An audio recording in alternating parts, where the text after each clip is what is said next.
What's going on YouTube? Three Sons RC coming at you with another video. Now this is going to be a bench video. We're going to be doing a full install of the M2C Goliath Chassis for the Arrma Kraton.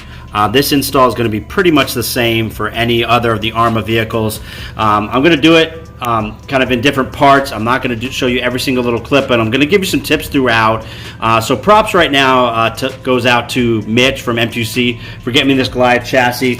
Also got this Outcast chassis that's going to be going in on a new build that's coming up in the future. So like, comment, subscribe if you want to see more installs and custom hybrid vehicles that we're going to be building here. But for this vehicle, I'm going to do my best to try to keep the front of the vehicle in one piece relatively, the back of the vehicle in one piece relatively, unscrew from the bottom, take the electronics out, switch everything over to the new chassis, and I'm going to use a cardboard cutout so I don't lose track of the screws. It's 4 millimeters, so just 1 millimeter thicker than your stock chassis. But because it's 775, it's a much better metal. So that 1 millimeter and the fact that it's made out of a better metal makes it so much stronger. Now this chassis will flex slightly with some impacts, but it has memory because the way the aluminum works, and it bounces back. So you will see a tiny bit of flex. That's good. That's normal, especially with big airs.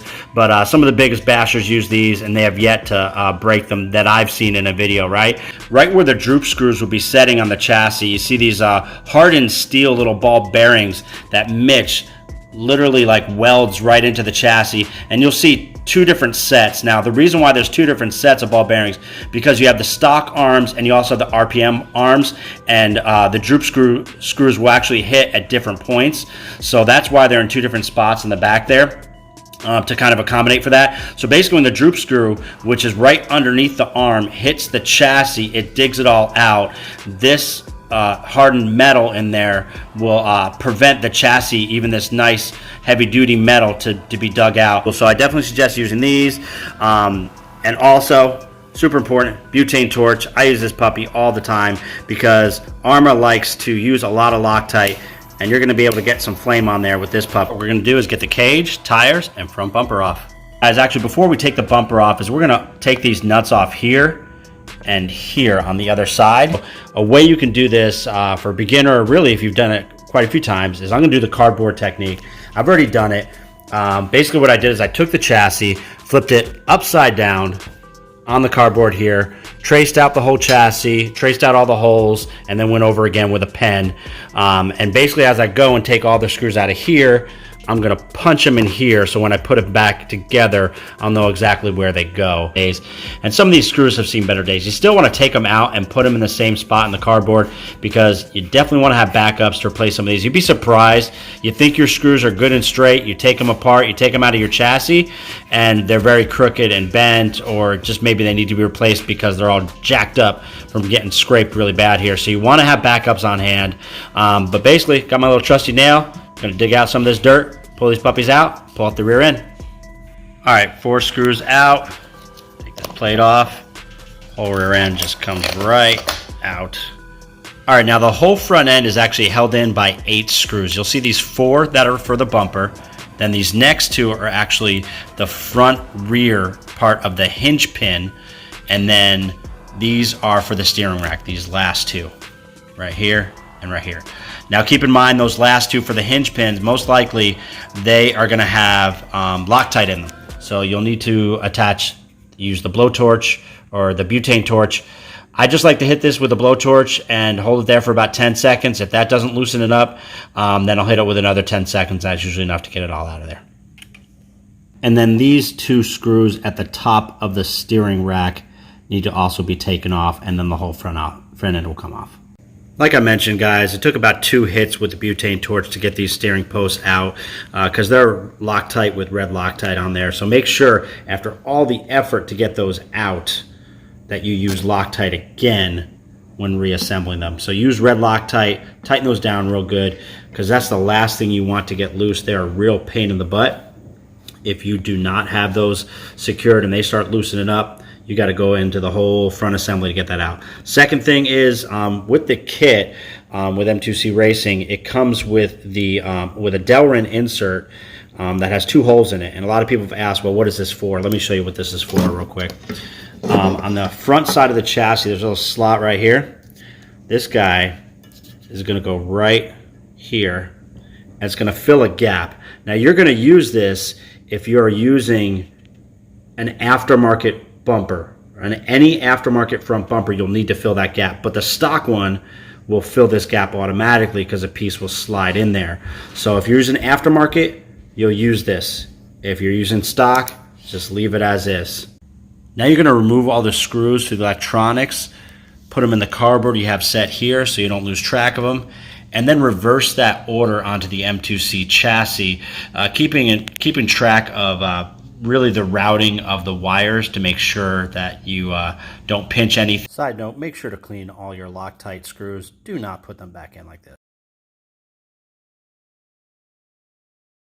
All right, I got the electronics all bolted back in, and I'm about to put the front and the rear end in. And a couple things I wanted to mention before we do that. Now, one thing you want to do when you're bringing the chassis together, you want to make sure to not tighten up all your bolts, like your chassis bolts. Make sure you have your drive lines in there, and even your bolts underneath on your chassis.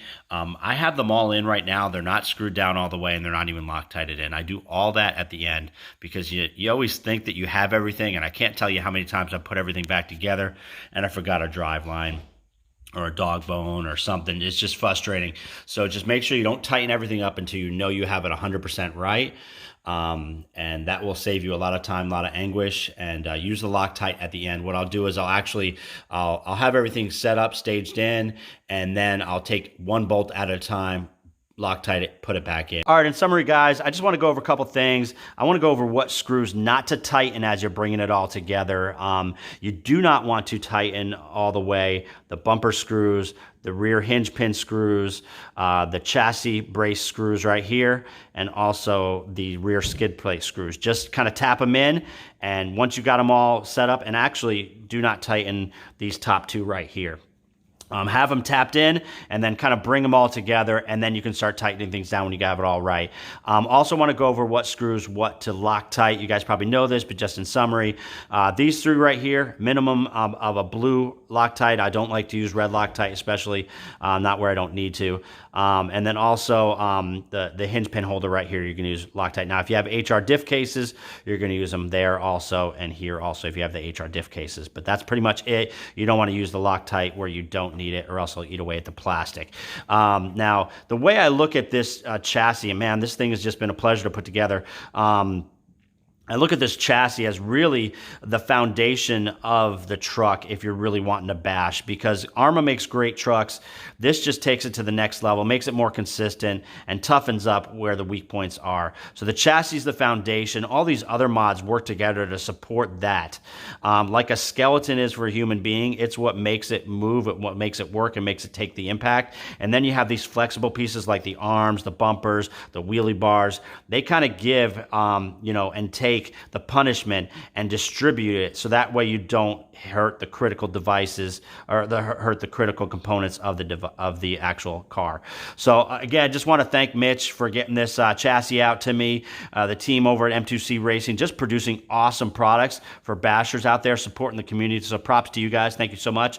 And also, RC Dude 81, Richard Duper Bash. These guys just killing it out there, setting the bar. What could be done with these trucks? So this has just been a pleasure putting this together. And thank you so much for that. And also, if you like this type of content, bashing, going extreme bashing, and just family-friendly content, reviews and tips and all that kind of stuff, check us out, 3 Sons RC on YouTube. Appreciate y'all. Hope you guys enjoyed the video. Peace out.